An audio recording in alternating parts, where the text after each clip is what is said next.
कहते हैं कि हरदास, तुमने नहीं पहचाना, तुम उनसे सेवा करवाते हो, अपने जूठे बर्तन तो तुम धुलवाते रहे हो, इसलिए तुम्हारे प्रायश्चित का एक ही तरीका है कि तुम देवचंद जी के स्वरूप को पहचान कर उनके प्रति श्रद्धान्वित हो जाओ, क्योंकि तुम मेरी आराधना करते हो और मेरे आराध्य तो वो हैं, उनके अंदर वही रासेश्वरी विराजमान है जिनको तुमने आज तक जाना नहीं, तुम एक शिष्य के रूप में मानते रहे हो। अब पूछते हैं हरदास जी की, बताइए आप कहाँ हैं? कहा कि जाकर के देखो, मैं सिंहासन पर बैठा हूँ। जाते हैं हरदास जी मंदिर में, खुश होकर देखते हैं कि हर बालमुकुंद जी तो वही विराजमान है, बार बार चरणों में प्रणाम करते हैं और ये खुशी बताने के लिए चल देते हैं बाजार में, क्योंकि तब तक प्रातः काल हो गया होता है। उधर से देवचंद जी भी आ रहे होते हैं। देवचंद जी को देखते ही साष्टांग चरणों में हरदास जी लेट जाते हैं। देवचंद जी हक्का बक्का रह जाते हैं कि गुरुदेव आप ये क्या कर रहे हैं? यदि गुरु ही शिष्य के चरणों में साष्टांग लेट जाए तो शिष्य को तो आश्चर्यजनक लगने वाली बात है। आज दिन तक देवचंद जी चरणों में प्रणाम किया करते थे हरदास जी के, और आज हरदास जी ही चरणों में शीश झुका रहे हैं।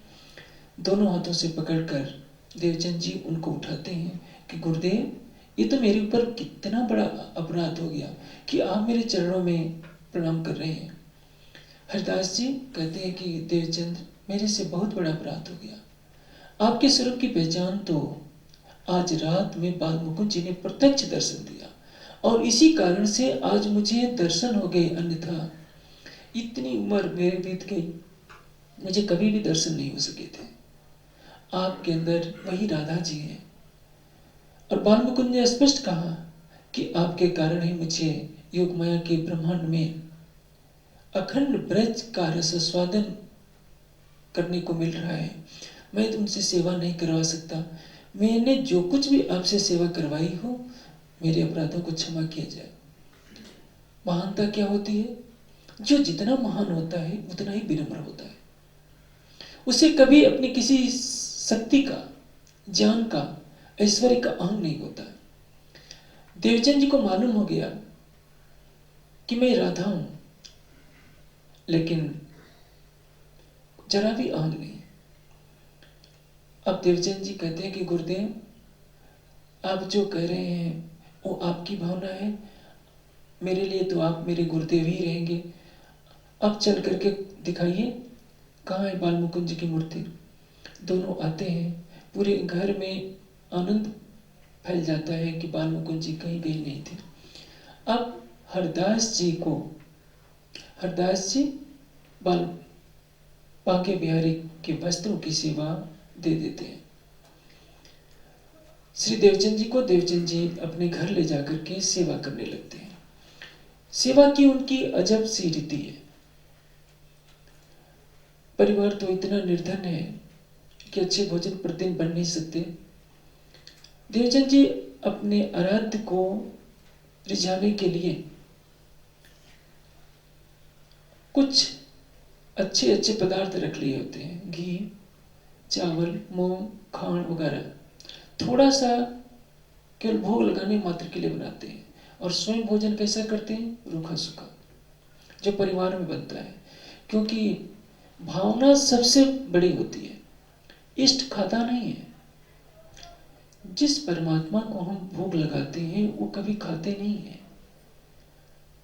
हमारा समर्पण कितना है, यही भोग है। यही देखा जाता है कि हम खाते समय उस प्रीतम को याद करते हैं कि नहीं, समर्पण हम करते हैं कि नहीं।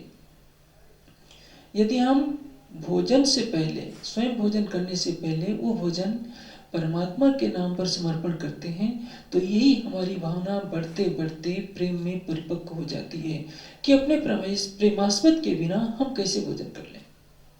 आजकल भारतीय संस्कृति में जहाँ पुराने संस्कार हैं, सबको मालूम है, कोई भी पतिव्रता पत्नी पति के आए बिना भोजन करना नहीं चाहती। आधुनिकता में तो ये सब नहीं चलता, लेकिन पुराने संस्कारों में जो परिवार पले होते हैं, आज भी उन नियमों का पालन होता है। अब देवचंद जी अपने हाथ से जमीन लिपते हैं, लकड़ी जलाते हैं, कुएं से पानी भर कर लाते हैं। यदि रास्ते में किसी की छाया भी पड़ जाती है तो दोबारा पुनः पानी भरने जाते हैं। इन नियमों का इतना महत्व नहीं है, लेकिन जो एक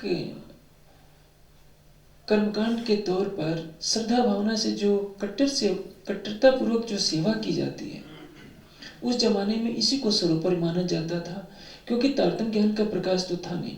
आप भी वैष्णव लोगों को देखिए, वैष्णव लोग अपने चौके में किसी को जाने नहीं देंगे। छूत छात कितने करते हैं। 7 बेर चौका देव लकड़ी जलाओ धोए जल।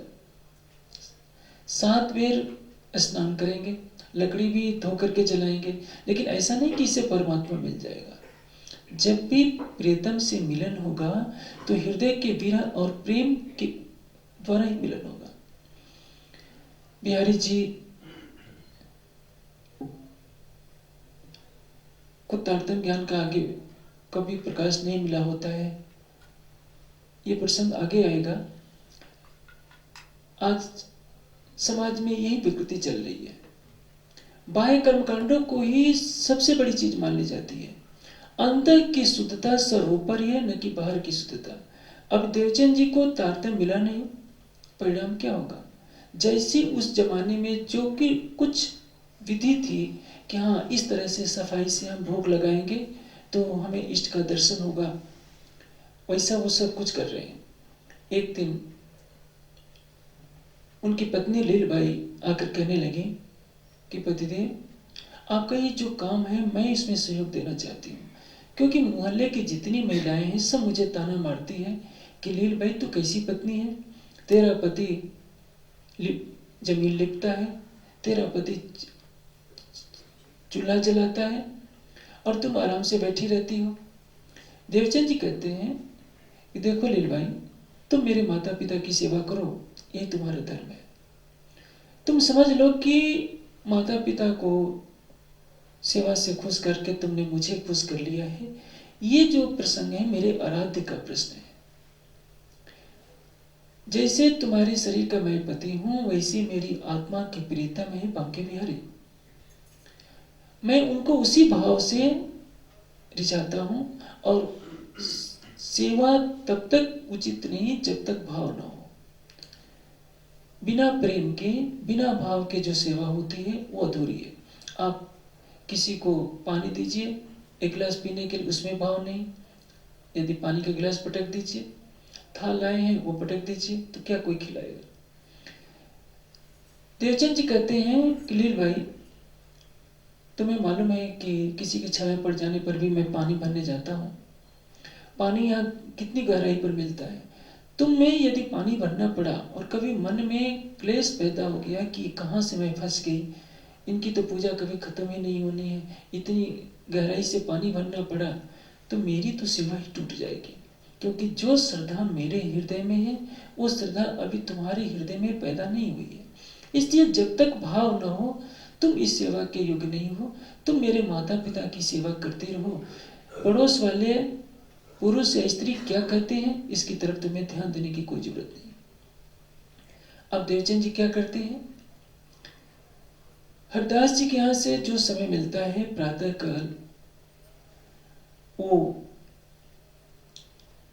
सेवा करते हैं बांके बिहारी की और ध्यान में बैठ जाते हैं। ध्यान में अखंड ब्रज का ध्यान करते हैं, क्योंकि उनको ऐसा लगा था कि मैं राधा हूं, क्योंकि बाल मुकुंद जी ने बता दिया था हरदास जी को कि ये राधा जी हैं, तो वे अपने को राधा मानकर श्री कृष्ण का ध्यान करने लगते हैं। ध्यान करते करते एक दिन उनका मन एकाग्र हो जाता है और सुरता अखंड योग माया में पहुंच जाती है, जहां वो देखते हैं कि यशोदा जी दही मथ रही हैं, दूध उधर गर्म हो रहा है। यशोदा जी के पास जाकर पूछते हैं कि कृष्ण जी कहाँ हैं? यशोदा जी कहती हैं कि राधा, तुम तो जानती हो कि वो कैसा नटखट है, मेरे पास कहाँ रहने वाला है।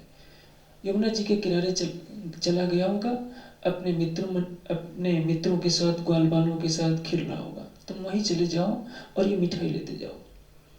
मिठाई लेकर के जाते हैं, वहां जाकर के देखते हैं देवचंद जी के यहाँ तो चारों तरफ ग्वाल बाल ही खेल रहे हैं। पूछते हैं कि कृष्ण जी हैं? ग्वाल बाल कहते हैं कि कौन कृष्ण? यहाँ तो बहुत कृष्ण हैं। कहते हैं देवचंद जी की नंद के पुत्र कृष्ण। कहते हैं कि यहाँ तो नंद भी बहुत है। अंत में कहते हैं कि नहीं, यशोदा नंदन कृष्ण, यानी यशोदा के पुत्र जो कृष्ण है वो चाहिए। कृष्ण जी वही पास खड़े थे, मुस्कुराते हुए कहते हैं, और राधा जी मैं यहीं पर तो हूँ। बहुत प्रेम से दोनों में वार्ता होती है। उस दिन घुगनी बनाई होती है, यानी उसमें घुगनी क्या होती है, चना है, गेहूं है, कई अन्न को उबाल करके उसमें दूध में पकाया जाता है। और जो ग्वालपाल थे उसका पानी निकाल रहे थे, उसको तैयार कर रहे थे। कृष्ण जी कहते हैं, राधा हम और तुम एक साथ ही बैठकर खाएंगे। और ग्वाल बालों को कह देते हैं कि आज हमें जो हिस्सा है, मैं अकेले नहीं हूँ, मेरे साथ राधा जी भी हैं, इसलिए बांटना तो दोनों का ध्यान रख करके दोनों का हिस्सा देना। जो भी खाद्य पदार्थ होते हैं दोनों का हिस्सा मिलता है।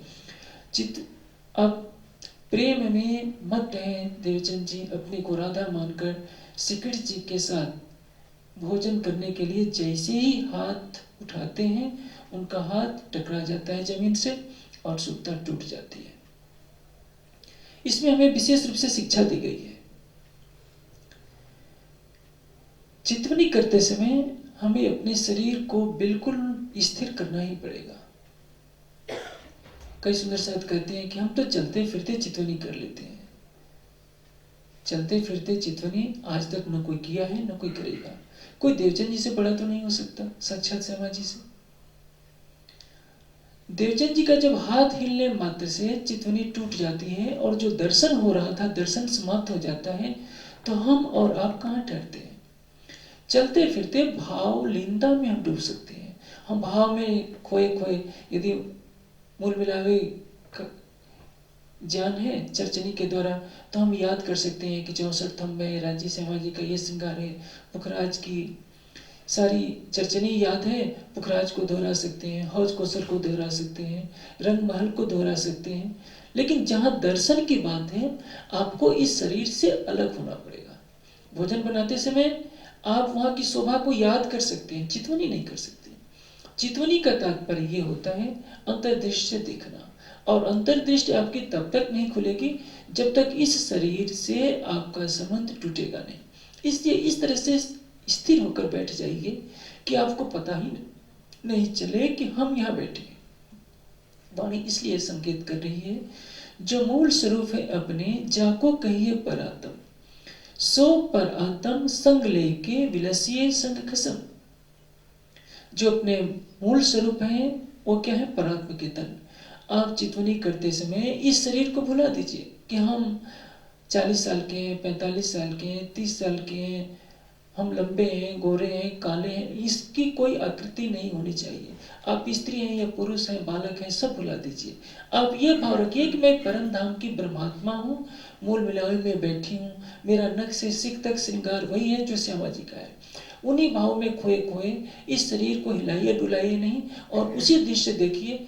तो जैसे ही आपके अंदर प्रेम का प्रवाह उमड़ेगा, आपकी अंतर्दृष्टि में युगल स्वरूप सामने आ जाएंगे, संपूर्ण परमधाम आ जाएगा। ये विशेष सिखापन इस प्रसंग से हमें मिलती है। अभी आपने सुना हरदास जी को भी दर्शन कब हुआ है? जब उनका ध्यान एकाग्र हो गया, और ध्यान को एकाग्र करने के लिए उनको निद्रा का एक झोंका आया। बैठे हैं चिंतन करते करते कि बाल मुकुंद मिले नहीं, भोजन तो किया नहीं था, और जब भोजन नहीं किया होगा तो परिणाम क्या होगा कि नींद आएगी। अमूमन पुजारी लोग क्या करते हैं? गरिष्ठ भोजन करते हैं, क्योंकि जो इष्ट को चढ़ाया जाता है वो प्रसाद के नाम पर खाना पड़ता है, और कोई भी इष्ट रूखी सूखी रोटी थोड़े खाएगा। इसलिए जो गरिष्ठ भोजन करने के कारण अधिकतर पुजारी लोगों को गहरी निद्रा आती है। उस दिन जो उपवास था, निद्रा आ नहीं रही थी, झपकी आई, अंदर की व्याकुलता थी, देवचंद जी के स्वरूप की पहचान करानी थी।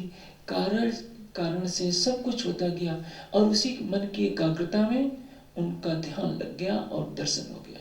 इसीलिए मैं कहता हूँ कि रात्रि को सोने से पहले आप 10 मिनट का भी ध्यान अवश्य कीजिए।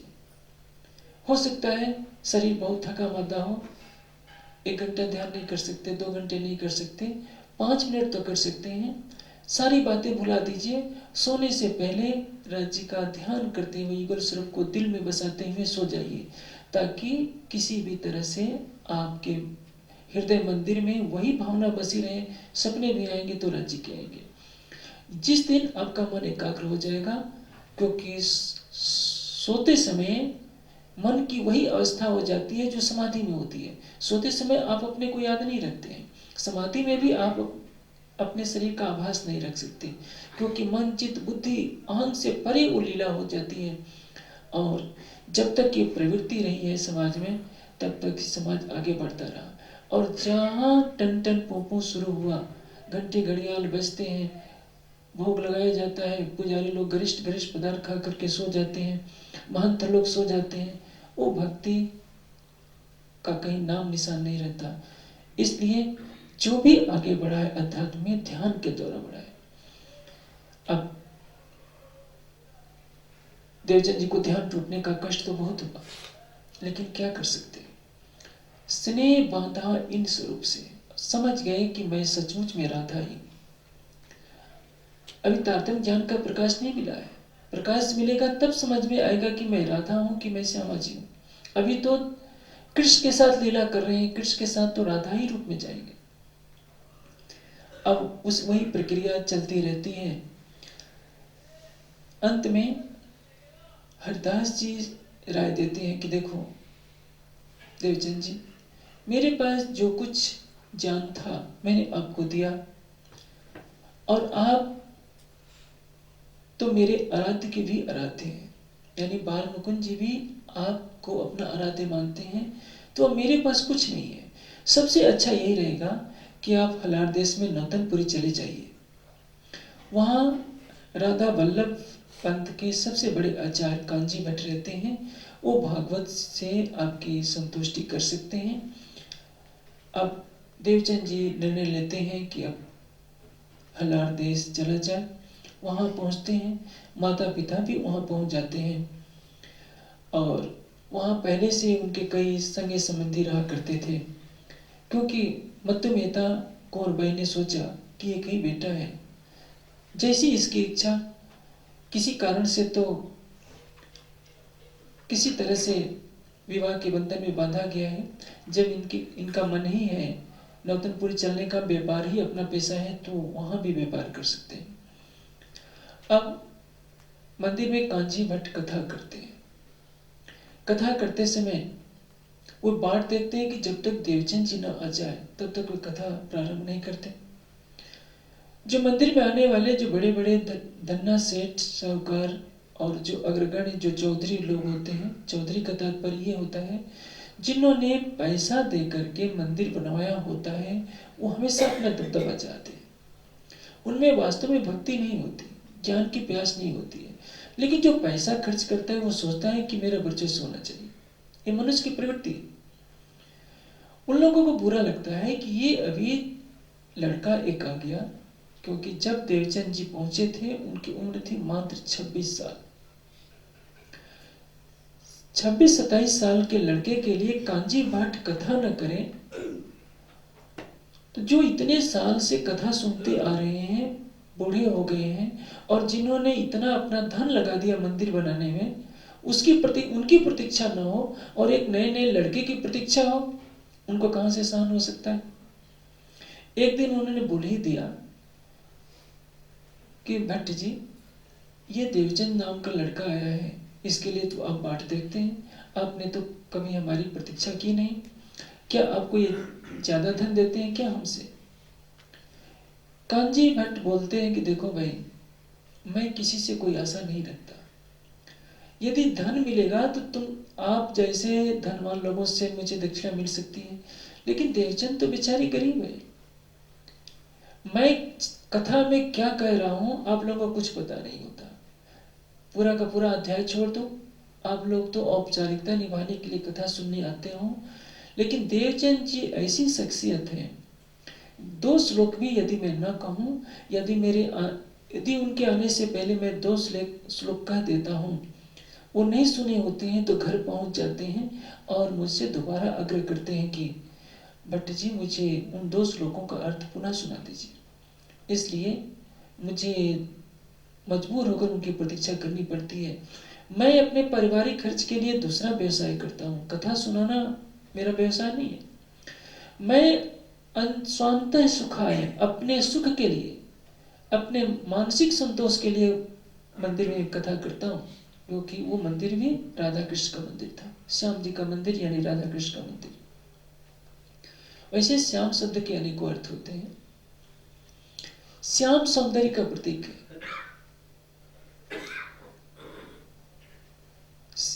श्याम का अर्थ होता है अति सुंदर किशोर वर्ण वाला वो स्वरूप, जो अति गौरवर्ण का हो, किशोर हो, सौंदर्य की पराकाष्ठा, उसको श्याम कहते हैं। श्यामा किसको कहते हैं? तप्त कंचन वर्ण आभा सा श्यामा उचिते, तपाए हुए कंचन वर्ण की अति सुंदर किशोरी कन्या जो अति सुंदर हो उसको श्यामा कहते हैं। श्याम श्यामा एक अर्थवाची है। सीता का अर्थ भी श्यामा होता है। वाल्मीकि रामायण में सीता को भी श्यामा कहा गया है, राम को भी श्याम कहा गया है, राधा और कृष्ण को भी श्याम श्यामा कहते हैं, और परम धाम वाले युगल किशोर को भी श्याम श्यामा कहते हैं।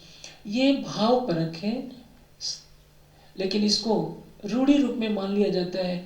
कोई कहता है कि राधा कृष्ण को ही श्याम श्यामा कहते हैं, ऐसा नहीं है। सुंदरता की जो पराकाष्ठा है, चाहे हम उसको परम धाम में माने, चाहे योग माया में माने, चाहे काल माया में माने, किसी को भी श्याम श्यामा कहा जा सकता है। यानी वो राधा कृष्ण का मंदिर था और उसमें भागवत की कथा कांजी भट्ट किया करते थे। जब कांजी भट्ट ने ऐसा उत्तर दिया, सब लोग मूंगे रह गए, यानी चुप रह गए कि बात तो ये ठीक कहते हैं, लेकिन अंदर द्वेष बना रहा। कोई भी वयोवृद्ध व्यक्ति ये सहन नहीं कर सकता कि 26 साल का लड़का हमसे ज्यादा महत्वपूर्ण स्थान हासिल करे। अब उन्होंने बहाना ढूंढना शुरू कर दिया कि देखें कौन सा ऐसा अवगुण मिलता है जिससे हम देवचंद जी से झगड़ा खड़ा करें। विवाद कहाँ खड़ा होता है? जब द्वेष मन में आ जाता है तो झगड़े के बहाने कई खड़े हो जाते हैं। एक भेड़िया ने भेड़ के बच्चे से कहा कि तुमने कल मुझे क्यों गाली दी थी? भेड़ का बच्चा बोला कि मैं तो अभी रात को पैदा हुआ हूं, मैंने कल तो मेरा जन्म ही नहीं हुआ था, मैंने गाली कहाँ दी? कहा कि तुमने नहीं, तेरे पिता ने गाली दी है, मैं तो तुझे खाऊंगा। वही प्रवृत्ति है। मनुष्य को जब विवाद करना होता है तो बहाने 100 ढूंढ लेता है। अब उनको क्या बहाना दिखा कि ये देवचंद जी एकादशी को तो खूब खाते हैं, और हम लोगों को जब द्वादशी का भंडारा हम करते हैं तो ये उपवास रहते हैं। ये उल्टी गंगा क्यों बहाई जा रही है? एक दिन पहुंच गए भट्ट जी के पास सारे मिलकर, जब देवचंद जी नहीं आए थे, तो भट्ट जी से कहते हैं कि आप 2 तरह का विधान क्यों बनाते हैं? एक तरफ तो आप एकादशी का महत्व बताते हैं, और ये आप अपने लाडले देवचंद जी से पूछिए कि जब एकादशी का व्रत होता है, हम सारे उपवास रहते हैं और उस दिन ये खूब भरपेट भोजन करते हैं। द्वादशी को जब हम भंडारा करते हैं, खूब भरपेट भोजन करते हैं, तो ये बिल्कुल उपवास रहते हैं, कुछ भी नहीं खाते। एक ही पंथ में 2 तरह के क्रियाकलाप हो, यह हमें स्वीकार नहीं। कर्मकांडी लोगों को क्या दिखता है? केवल ये बाह्य कर्मकांड। कई जगह आप जाएंगे, लोग ये पूछेंगे आपने माला क्यों नहीं पहनी है, तिलक क्यों नहीं लगाया है? माथे को आप कितना भी रंग लीजिए, उससे क्या मिलने वाला है? एक नहीं 100 मालाएं पहन लीजिए, उससे क्या मिलने वाला है? जिसके हृदय में नाम रूपी माला नहीं, जिसने अनन्य परा प्रेम लक्षणा भक्ति का पतिव्रता साधन का तिलक नहीं लगाया, जिसको अपने सुहाग की पहचान नहीं, यदि वो माथे पर बड़े से बड़े तिलक भी लगा ले तो कुछ नहीं हो सकता। लेकिन संसार इसी में फंसा पड़ा है। अब देवचंद जी तभी आ रहे होते हैं, भट्ट जी सारी बातें को सुनते हैं, कहते हैं कि भाई देवचंद जी जो कुछ करते होंगे मुझे विश्वास है कि सही करते होंगे। आप लोगों के मन में द्वेष है इसलिए ऐसी बातें कह रहे हैं। अभी वे आ ही रहे हैं, मैं पूछ लेता हूँ। इतने में देवचंद जी आ जाते हैं। पूछते हैं भट्ट जी कि क्या देवचंद जी ये सही है कि आप एकादशी को भरपेट भोजन करते हैं? देवचंद जी कहते हैं कि हाँ बिल्कुल सही है। क्या ये भी सही है कि द्वादशी को आप बिल्कुल नहीं खाते? कहा कि हाँ ये भी सही है। अब इन लोगों को बोलने का अवसर मिला कि देखिए भट्ट जी, भागवत रूपी जो वृक्ष है, उस वृक्ष की एक एक डाल में, एक एक डाल के पत्ते पत्ते में और एक एक पत्ते के रेसे रेसे में देवचंद जी क्यों नहीं भ्रमण करते हैं? यानी व्यंग व्यंग की भाषा बोली कि भागवत रूपी जो वृक्ष है उसके 12 स्कंद हैं। एक एक स्कंदों में यानी एक एक डाल के अंदर पत्तियां क्या हैं? अध्याय हैं। एक एक पत्ती के अंदर जो रेसे हैं वो श्लोक हैं और उसके एक एक शब्द में विचरण करने वाले कौन है? देवचंद जी। यानी इतने ज्ञान के भंडार रखते हैं, तभी तो भागवत से उल्टा आचरण करते हैं। भागवत कहती है कि एकादशी को उपवास रहो, ये एकादशी को भोजन करते हैं। और द्वादशी का जब सब लोग प्रसाद लेते हैं अपने इष्ट का, तो ये उपवास रखते हैं यानी शोक मनाते हैं।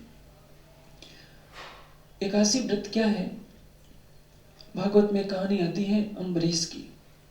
राजा अम्बरीश बहुत ही धार्मिक प्रवृत्ति के राजा थे। उन्होंने उपवास किया था। उपवास और व्रत दोनों में अंतर होता है। उपवास को व्रत नहीं कहते हैं, लेकिन पौराणिक मान्यता में उपवास को ही व्रत माना जाता है। और वो उपवास क्या होता है? सिंघाड़े का आटे का हलवा खा लिया, आधा लीटर दूध पी लिया, फल भी खा लिया और कुट्टू के पकौड़े भी खा लिए। उपवास तो कुछ रहा नहीं। आजकल ऐसे ही उपवास मनाया जा रहा है, साधारण भोजन से भी ज्यादा गरिष्ठ। व्रत का तात्पर्य होता है कि हम दृढ़ संकल्प लें, हम सत्य का आचरण करेंगे, मन वाणी कर्म से किसी का हृदय नहीं दुखाएंगे, दूसरों के धन को मिट्टी के समान समझेंगे, हर स्त्री को मां का रूप देखेंगे। ये व्रत है। ये तो कोई करता नहीं। सब उपवास रख लेते हैं और कहते हैं कि हम व्रत रखते हैं। प्रत्येन दीक्षा आपनोत, दीक्षा आपनोत दक्षिणा, दक्षिणा आप श्रद्धाम आपते, श्रद्धया सत्यम आपते।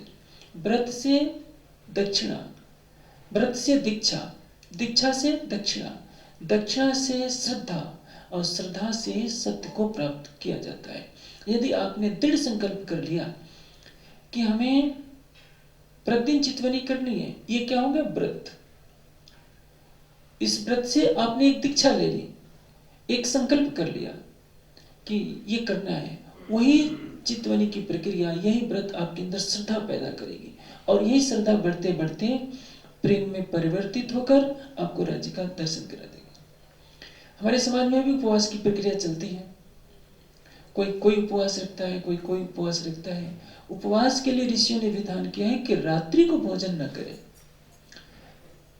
वैज्ञानिक भी मानते हैं, जो चिकित्सा शास्त्र के अच्छे अच्छे ज्ञाता है वो भी मानते हैं कि रात्रि को जठराग्नि मंद पड़ जाती है। रात्रि को जितनी ही देर से भोजन करेंगे और जितना ही गरिष्ठ भोजन करेंगे वो पाच्य नहीं हो सकता। परिणाम क्या होता है?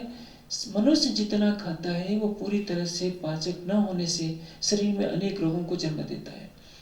जठराग्नि उपवास के समय में शरीर के दोषों को पचा देती है। जैसे आपने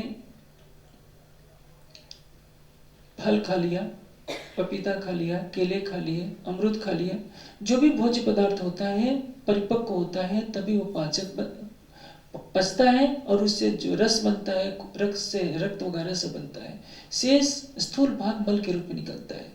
आपके शरीर में इतनी जठराग्नि है कि सारे भोजन को पचा जाती है। आप कच्चा चना खाते हैं वो भी पच जाता है। कैसे? वो जठराग्नि पच जाती है। जठराग्नि जो शरीर में अग्नि रहती है भोजन को पचाती है, वो जठराग्नि। जंगल में जो आग लगती है वो दावाग्नि, और समुद्र के जल में जो आग लगती है बड़वाग्नि। सूर्य में भी अग्नि है, पानी में भी अग्नि है, वृक्षों में भी अग्नि है, और आपके शरीर में भी अग्नि है। यदि आप कुछ दिन पानी न पिए तो लगेगा कि शरीर ही हमारा जल जाए। योग की ऐसी क्रियाएं होती हैं जिसके द्वारा आप शरीर को भस्म कर सकते हैं, लेकिन वो केवल योगियों तक सीमित है, उसको मैं मंच पर नहीं कह सकता। देवचंद जी के साथ यही बात हो रही होती है। अभी मैं प्रसंग बता रहा था अम्बरीश की कहानी।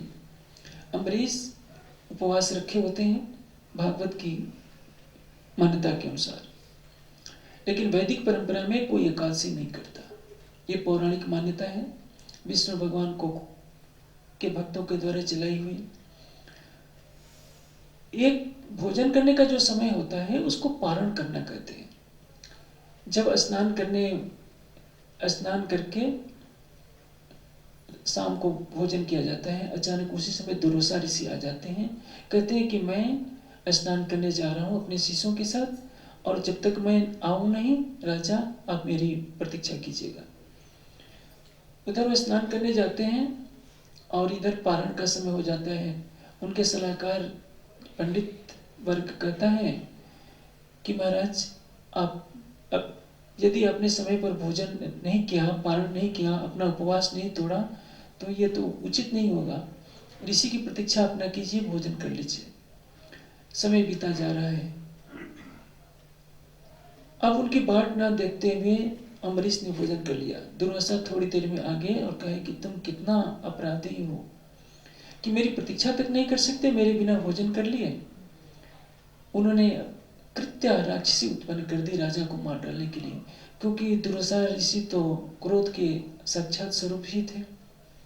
राक्षसी राजा को खाने के लिए जैसे दौड़ती है, विष्णु भगवान का सुदर्शन चक्र पीछा करता है, कृत्या को मार डालता है, और वो अब दुर्वासा ऋषि का पीछा करना शुरू कर देता है। दुर्वासा ऋषि अपनी प्राण रक्षा के लिए शंकर जी के पास जाते हैं, ब्रह्मा जी के पास जाते हैं, इंद्र के पास जाते हैं। सभी मना कर देते हैं कि हम आपकी रक्षा नहीं कर सकते।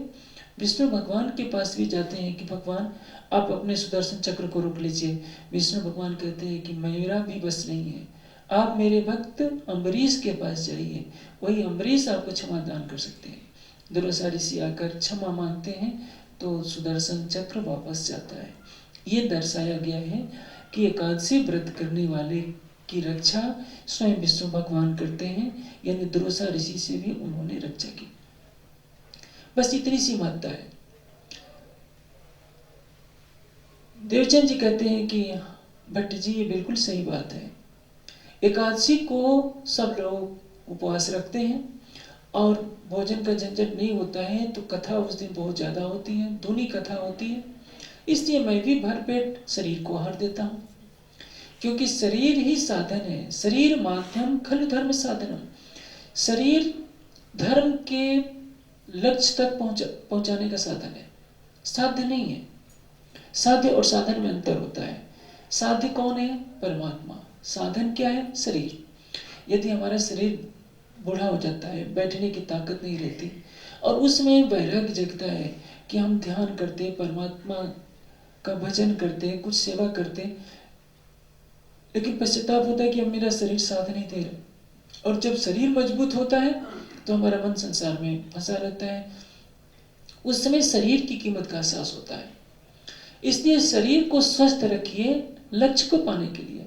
शरीर से मोह न रखिए, लेकिन शरीर से काम लेना है, इसलिए इसको साधन मानकर स्वस्थ रखना आवश्यक होता है। देवचंद जी कहते हैं कि जब मेरी आत्मा को आहार मिल जाता है तो मैं शरीर को भी दूना वैसे ही आहार देता हूँ। द्वादशी को आप लोग शरीर का आहार देते हैं, आत्मा का आहार तो कुछ होता नहीं। बट जी आप उस दिन कथा नहीं करते। मैं सोचता हूँ कि जब मेरी आत्मा को आहार नहीं मिला तो मैं शरीर को भी आहार नहीं दूंगा, क्योंकि ये जो भागवत ग्रंथ है परब्रह्म की लीला रस का इसमें मनोहर वर्णन किया गया है। अखंड ब्रज लीला, रस लीला का वर्णन जो इसमें किया गया है वो मेरी आत्मा का आहार है, और जब वो मिलता है तो जीव को अखंड मुक्ति मिलती है। लेकिन एकादशी से क्या मिलेगा? स्वर्ग का साधन। महाप्रलय में स्वर्ग भी नहीं रहेगा, वैकुंठ भी नहीं रहेगा, तो मैं स्वर्ग और वैकुंठ का साधन क्यों करूं एकादशी का पालन करके? मैं तो केवल अपनी आत्मा को आहार देता हूं और वही विधि अपनाता हूं जिससे मुझे आत्मिक आनंद मिले। जब देवचंद जी ने ये बात कह दी तो सबके सिर नीचे हो गए और सबने अपने भूल माने कि सचमुच देवचंद जी की जो सोच है वहां तक कोई भी नहीं पहुंच सकता। समय बीतता जाता है, देवचंद जी निष्ठाबद्ध होकर के भागवत का श्रवण करने जाते। भागवत क्या है? हरिद्वार के अंदर पद्धति में बताया जाता है कि भागवत क्या है? शास्त्र श्रवण श्री भागवत। लेकिन ये बुद्ध जागृत का ज्ञान नहीं है। देवचंद जी तभी तक भागवत सुनेंगे जब तक उनको प्रीतम की प्राप्ति नहीं हो गई होती है। 2 बार दर्शन हो चुका है, पिया किए थे प्रसन्न, 3 बेर दिए दर्शन। पहली बार बारात के पीछे जाते जाते हुआ था, जब विरह में दौड़ पड़े थे कि मैं दौड़ते हुए भी अपने लक्ष्य तक मैं पहुंच जाऊंगा। उसमें संसार का ध्यान नहीं था। हमें दर्शन क्यों नहीं होता है? हर व्यक्ति सोचता है कि अमुक को दर्शन हो गया, मुझे क्यों नहीं दर्शन होता? दर्शन न होने में 2 कारण है। हमारे और धनी के बीच में संसार आगे आ गया होता है। देवचंद जी को भी पहली बार दर्शन कब होता है? जब उनको कुछ नहीं दिख रहा है, एक ही दिख रहा है लक्ष्य कि मुझे परमात्मा को पाना है। ये बारात वाले मुझे अपने साथ नहीं ले जाएंगे तो मैं दौड़कर भी चला जाऊंगा। सब तरह से समर्पित होकर जब उनकी तरफ मुड़ा जाता है तो अवश्य मिलता है। और दूसरी बार चितवनी में दर्शन होता है, जब मन एकाग्र हो गया तो प्रीतम मिल गया। कहीं दूर नहीं है, घूम फिर करके अपने दिल में ही आना पड़ेगा। हम शरीर को संसार को भुला दें, बस हमारे और उसके बीच में कोई दूरी नहीं। पर्दा तू ही करत है अंतर न अड़े, जैसा बाहर होते हैं जो होए ऐसा दिल, तो अदकिन पीव न्यारा नहीं माहे रहे हिलमिल। हमारी आत्मा उनमें है, वो हमारी आत्मा में है। हम हक में, हक हम में, और हक बिना सब ख्वाब। ये मंदिर आश्रम मठ जो कुछ बने हैं वो तो हमारे जीव तक ज्ञान पहुंचाने के लिए मात्र है। अंत में सबको बुलाकर हमें मन को एकाग्र करना पड़ेगा, उसमें विरह का रस देना पड़ेगा। प्रेम का जैसे ही रस आएगा हमारे हृदय मंदिर में वही प्रीतम की छवि बस जाएगी। अब निष्ठाबद्ध होकर के प्रतिदिन जाते हैं भागवत कथा का श्रवण करने के लिए। किस लिए? उधर भागवत की कथा सुन करके आते हैं, घर आकर वैसे ही अपने बांके बिहारी के वस्त्रों की सेवा करते हैं, वैसे ही अखंड में ब्रजरास का ध्यान करते हैं। निष्ठाबद्ध उनका सारा कार्यक्रम चल रहा है। शरीर केवल कहने के लिए संसार में है, इसके पहले वो सारी साधनाएं कर चुके होते हैं, लेकिन लक्ष्य नहीं था। मन में तो लक्ष्य था कि हमें प्रीतम को पाना है, लेकिन वो कौन है, कहाँ है, कैसा है, ये किसी ने बताया ही नहीं था। हरदास जी के माध्यम से पता चला था कि भजमन श्री वृंदावन कुंज विहारी नित्य विलास, साकार और निराकार से परे अखंड बेहद मंडल में जो रास विहारी श्री कृष्ण है, ब्रज विहारी श्री कृष्ण है, उनका ध्यान करो। अब ब्रज विहारी का दर्शन हो भी चुका है।